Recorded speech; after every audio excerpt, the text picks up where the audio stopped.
Hi, I'm Stu from HiveMind Automation, and welcome to the Hive. In the last two videos of this video series, we spoke about getting Home Assistant set up on a Raspberry Pi and started exploring the interface. This video is going to be a little bit less hands-on, and we'll talk more about how to choose accessories to then integrate with your Home Assistant and your smart home in general. Chances are, if you've been watching this video series, you've already got a smart home accessory or two, or maybe you've already got your eye on some smart home accessories that you're interested in. On this channel, we'll be going into some in-depth reviews and configuration videos on some of these accessories. But for now, let's take a look at my recommendations when you are choosing accessories to get you started in home automation. There's some things you should consider before buying accessories. And the first one is this accessory going to work with my home? One of the examples of this could be if you can only get access to Edison screw light bulbs, but your home only has bayonet style fittings. Another consideration might be voltage differences. If you can only get 220 volt accessories, but you live in the United States or somewhere where you only have 110 volt power, that could also cause a problem. For the most part, most accessories are fairly universal on voltage, but the fittings is where it's going to come into play. Another thing to ask yourself is this a cost-effective solution to the problem I'm trying to solve? And don't forget about hidden costs with accessories as well. For example, you can buy smart light switches for not a lot of money, but then you need to pay an electrician to come and install them, or at least here in Australia, you legally need to pay an electrician to come in and install them. And that can easily end up costing more than the accessories themselves. So that's something to look out for. Speaking of electricians, you want to consider the permanence of the accessories that you're installing. And what I mean by this is something that you're going to install, like a smart light switch, going to be easily removable, or is it going to be something that becomes part of your home?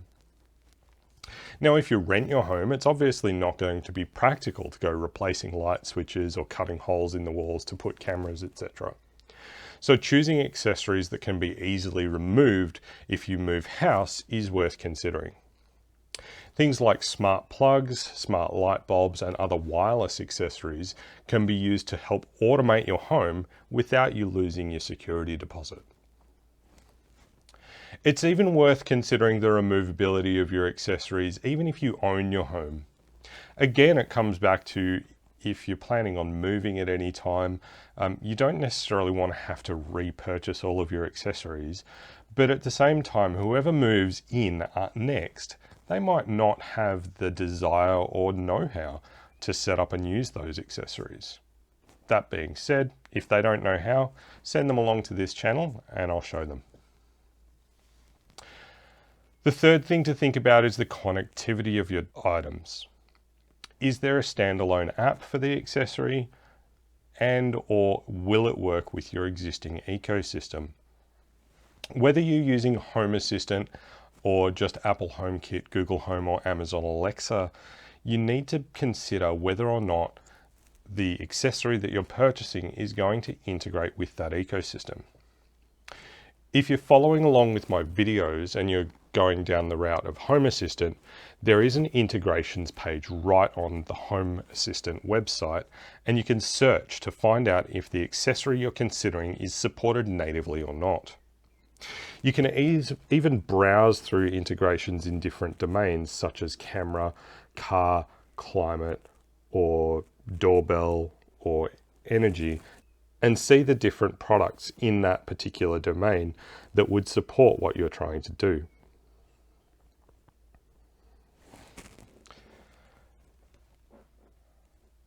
You also need to think from a connectivity perspective about what the device is going to do or how you're going to interact with the device if it can't connect to the network, and whether that's the internet or just your local network. Now, as I mentioned in the first video, part of the reason I prefer Home Assistant is because we can still control our accessories without necessarily needing a connection to the internet. That being said, if the internal network of my house were down for any reason, then I could have some trouble controlling some of my accessories. So things like light bulbs, you really want to be able to control them just using the standard light switch that's on the wall if there's some network connectivity issue. Another connectivity question is, does the device need a bridge? Some lights, for example, Philips Hue and even the Ikea Tradfri lights, do need a bridge to connect the devices themselves to your home network. There are other lights, such as the Lifx, that don't need a bridge to connect them to your network because they have the Wi-Fi built right in. And the last question about connectivity is, how easy is it going to be to integrate that into your existing ecosystem? If all you're looking to do is control some smart lights with your phone or the sound of your voice, then we'll take a look at some of the things to look for. There's some printing on the side of the box of most of these accessories to say what they work with, and I'll pop those up on screen. You've obviously got the works with Apple HomeKit, works with Google Assistant, and works with Amazon Alexa. Provided you're using one of those three, chances are you'll be able to easily integrate that into your system. And on the integrations page of the Home Assistant site, if your accessory is listed there, then again, chances are you should be able to integrate it into Home Assistant fairly easily. The last thing you really need to think about is the order that you're going to solve different problems that you might have in your home. My recommendation would be to start with lighting. Lighting's probably the easiest and quickest place to get started when you're talking about smart home gadgets. And because that's my first recommendation, that's what we're going to talk about first. My personal smart home journey began with a single Lifx smart bulb, very similar to this one. Now, these units, as I said before, these connect directly to the Wi-Fi. They just plug into a standard light socket. And you can get them in either bayonet or Edison screw type. And the Lifx website has quite a lot of different lights available. They also include things like LED strips, but they have the smaller lights. There's also a new candle warm, cool and warm light available. They have both color and cool and warm white bulbs only. And this particular Lifx bulb, the Lifx Plus, this also includes infrared LEDs, so that when the light itself is off, my CCTV cameras, which are infrared sensitive, get a bit of a vision boost from having one of these in that location, for example, on the front porch. The standalone Lifx app is pretty good by itself. You don't need to integrate the Lifx bulbs into Home Assistant or any other home automation platform. The Lifx app does stand well on its own, including built-in effects, on and off ramps, and timers for your lights, and even shifting the color temperature of your light throughout the day. If for any reason your Lifx light can't connect to your wireless network or the internet, it acts just like a standard light bulb. So you just use the switch on the wall and it works as any light bulb would.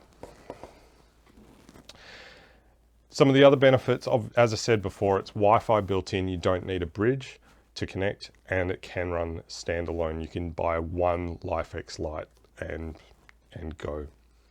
The Lifx lights are dimmable, but not using a dimmer switch within the wall. It's using the app that you would use the dimmer functionality. One of the disadvantages is that they do cost a little bit more. Here in Australia, this Lifx Plus costs, I think, around 110 Australian dollars. They're around about 80 US dollars. Another great option when we talk about lighting is Ikea Tradfri. This lamp behind me is an Ikea Tradfri bulb inside an Ikea lamp. So because the Ikea smart bulbs pretty much only either come in an Edison screw type or a GU10 type, they do have the smaller Edison screw as well. One of the good things to note here is that most of the Ikea lighting accessories do actually have that fitting, whereas a lot of Australian built homes, or most of the batten fix light fixtures that you'll have in your home, anything from probably around the 70s onwards, it's likely to have the bayonet style fitting. We'll take a look at the Ikea Smart Home app. It can be a little bit basic in some of its control, and so I do prefer having the Ikea Tradfri connected to Home Assistant for controlling the lights. And you do also need to consider getting one of these. This is what they call a steering device. It allows you to power the lamp on and off, or change the color or the brightness using this remote. So the Ikea Tradfri is actually a really great ecosystem that stands pretty well on its own. You don't need to connect it into a home automation system for it to function very, very well. The Ikea Tradfri is very cheap compared to the Lifx bulbs. If we take a look at their website over here, you'll see that here in Australia, they start at 15 Australian dollars and go up to 30 Australian dollars for the Tradfri bulbs. The hub, which is powered over USB and needs to connect to Ethernet, is 39 Australian dollars. But you can also purchase a starter kit that includes some lights, some steering devices, and the hub. And you can see that we've got a starter kit, a gateway kit for $99 here.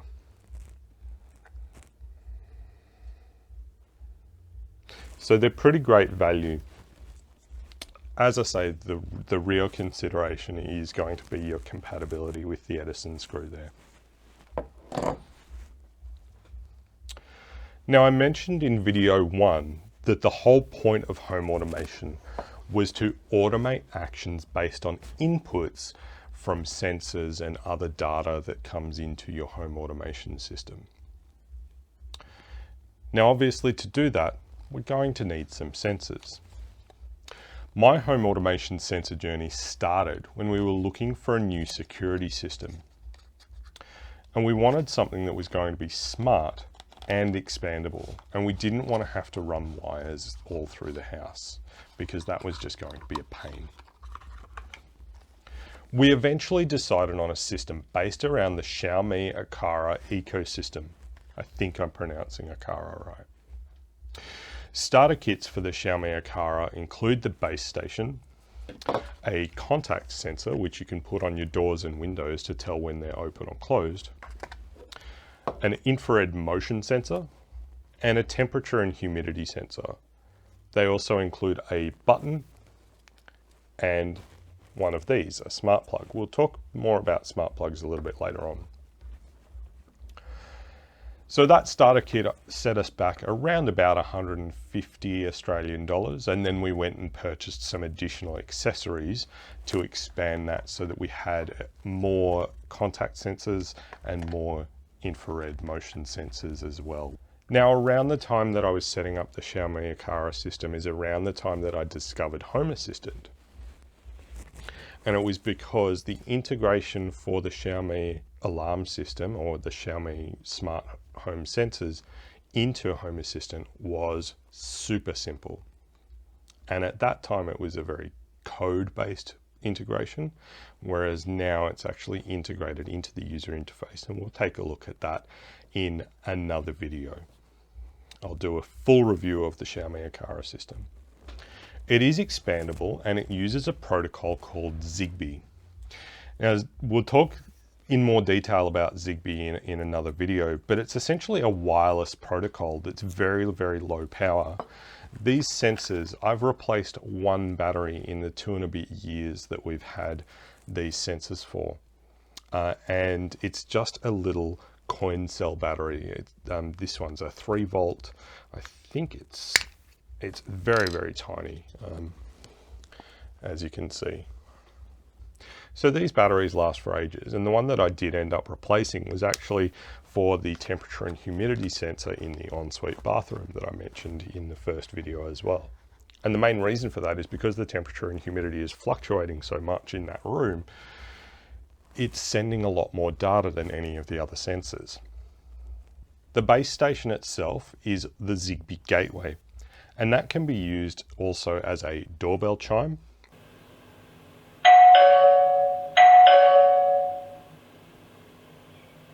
or an alarm siren.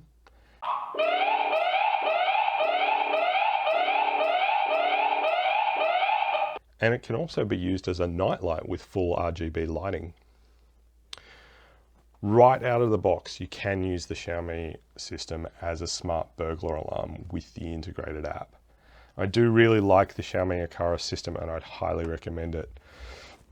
You can get additional temperature and humidity sensors, vibration sensors, water leak sensors, immersion sensors, more PIR motion sensors, additional buttons, additional smart plugs.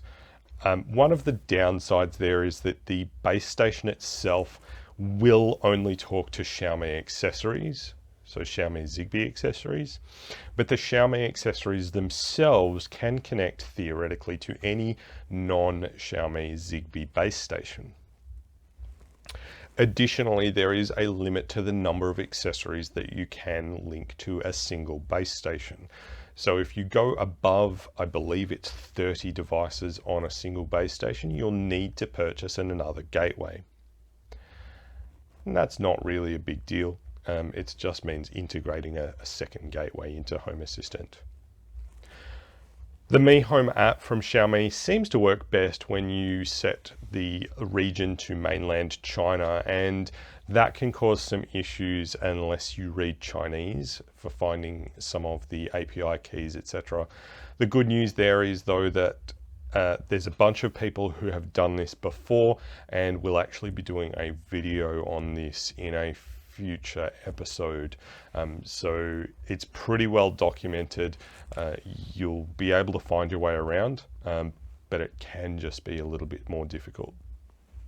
We'll talk a bit more now about smart plugs. I mentioned them before. Smart plugs like this one plug into the wall, and then you plug in a load, like a simple lamp or maybe a pedestal fan, or anything that just plugs into the wall. Smart plugs aren't just limited to being plugged into the wall though. The way our downlights are wired in this home, they have a standard GPO plug in the ceiling cavity that they just plug into, and that's switched by the switch on the wall. Because of this, we've been able to use smart plugs as a wedge in between that GPO socket and the light itself to be able to turn the hallway lights on and off without needing to touch the switch. A lot of ceiling exhaust fans, at least here in Australia, are set up the same way. And this is great because we didn't need an electrician to hook our downlights in the hallway or the exhaust fans into the smart home system. And if we ever decide to move, we just have to climb into the roof cavity and retrieve these. And then those lights and fans will just operate as if the smart home was never here. Some smart plugs, including this one, include the ability to operate as an energy monitor, allowing you to use that data in an automation or just log the data to compare it to your energy bill. There's other smart plugs around. TP-Link, D-Link and R-Link Grid Connect are all solid options. R-Link Grid Connect even have this power board with individually switched ports. There's 4 individually switched ports and 1 always on. We'll actually do a full video on this particular power board at a later date. Belkin also have smart plugs in their Wemo range. I have had some issues with Belkin products in the past, but not their Wemo range. I've yet to try out any of those. I'm planning a video comparison of smart plugs in the coming months, at least the ones available in Australia. So make sure that you subscribe and hit the bell notification icon so you get notified when that video drops. Another thing about smart plugs is I'm yet to find one that includes a dimmer function for lamps, or at least in my case, downlights. Honestly, if you need a dimmer function on your lamp, you're probably better off considering a smart bulb instead of a smart plug. Something else you might want to do is to add some automation to something that uses a standard remote control, like a TV, or in my case, I wanted to add that to a reverse cycle air conditioner. To do this, you'll want to get your hands on what's called an infrared blaster. In my case, to add the reverse cycle air conditioner in our master bedroom to the home automation, I purchased a Broadlink RM Mini 3 infrared blaster. The standalone app for this USB powered infrared blaster is pretty good at detecting the right code structure for the infrared blaster to control the air conditioner, but the app is pretty old and hasn't been updated in a while. The integration with Home Assistant is not necessarily straightforward with this unit. There's a fantastic community add-on called Smart IR that helps to simplify adding infrared controlled accessories into Home Assistant. We'll cover community add-ons in another video. We've got that scheduled for video 5. Using the Smart IR add-on, I'm able to use the Broadlink RM Mini in automations, so I can make sure the bedroom is pre-cooled on a hot night before bedtime, or even automatically turn the air conditioner off at a given time. I've also got the ability to control the air conditioner directly from the app on my phone, iPad, or even tell Alexa to turn on the aircon. The last thing I want to talk about in this video is do-it-yourself projects. Personally, I love experimenting with technology, and especially in the home automation space. A little while ago, I found a fantastic video by another YouTuber, Bruh Automation. I think I'm pronouncing that right. Link in the description to connect you to Bruh Automation. And in that video, he showed me how to make some cool effect lights using addressable RGB LED strips and a Node MCU board, like this one. This Node MCU, it's a simple microcontroller. It has Wi-Fi built in, and it runs off very little power. We'll talk about Node MCUs in another video. I'll actually show you how I built the LED strips in another video as well.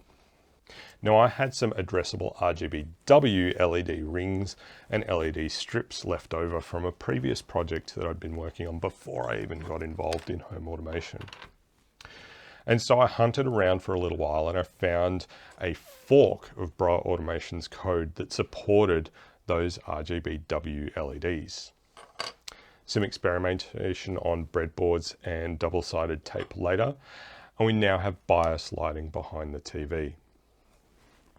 One of the upgrades that I did to this was I then integrated onto a PCB, and so I can take my Node MCU, pop that onto my PCB, and now I've got a self-contained controller for those LED strips.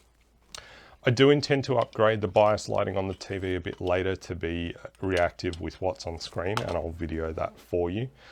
But for less than 50 Australian dollars, I'm really happy with the result from this solution. So if you're handy with a soldering iron and you're not afraid of getting your hands dirty with some programming, I would highly recommend trying something like this for yourself.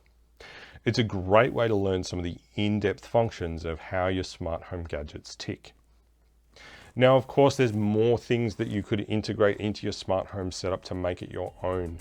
Things like garage door openers, smart watering systems, smart blinds, solar systems, and we'll dig into some of those and more as we progress with this video series and in later videos as we do in-depth reviews, news, and other things. For now, I really hope that this video helped you out if you're thinking about home automation gadgets and where to spend your hard-earned money. Like I say, I would recommend getting started with things like lighting, and then move on to other things like sensors so that you can have things turn on and off, and smart plugs as well. Thanks again so much for watching. Please don't forget to like, subscribe, and share with your friends and family who are interested in home automation. I'm Stu from Hive Mind Automation. Thanks for watching, and I'll see you next time.